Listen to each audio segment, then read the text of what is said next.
نحمده ونصلی علی رسولہ الکریم، اما بعد۔ امید کرتا ہوں سب دوست خیر خیریت سے ہوں گے۔ اس طرح پچھلی ویڈیو میں ہم نے پرانے کپڑے پہننے کی دعا سیکھی تھی، اور اس ویڈیو میں ہم نئے کپڑے پہننے کی دعا سیکھنے والے ہیں۔ اور نئے کپڑے پہننے کے لیے الگ دعا اس لیے ہے کہ نئے کپڑے بھی اللہ رب العزت کی طرف سے ایک نعمت ہے، تو اس پر اللہ کے نبی نے ایک الگ دعا سکھائی ہے، اور وہ یہ ہے: الحمدللہ الذی کما کسوتنیہ اسألک خیرہ وخیر ما صنع له واعوذ بک من شرہ وشر ما صنع له۔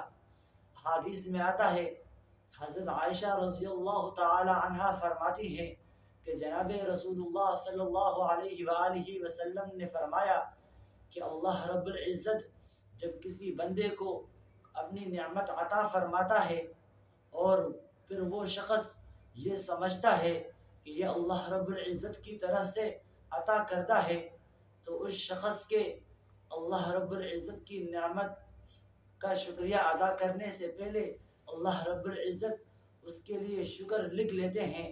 اور جب کوئی شخص گناہ کرتا ہے اور گناہ کرنے کے بعد اس پر پشیمان ہو جاتا ہے، تو اس شخص کے توبہ کرنے سے پہلے اللہ اس کے لیے مغفرت لکھ لیتے ہیں۔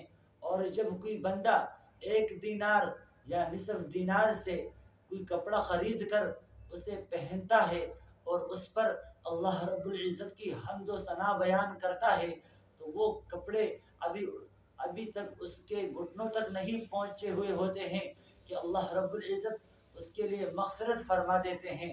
تو کتنی بڑی بات ہے کہ اللہ رب العزت ہمارے لیے مغفرت کے بہانے ڈھونڈ رہے ہیں اور ہم غفلت میں پڑے ہوئے ہیں۔ کتنی آسان سی دعا ہے، تو ہمیں ان دعاؤں کو یاد کر کے اپنے معمول میں لانا چاہیے۔ تو امید کرتا ہوں یہ ویڈیو آپ دوستوں کو پسند آئی ہوگی۔ جزاک اللہ۔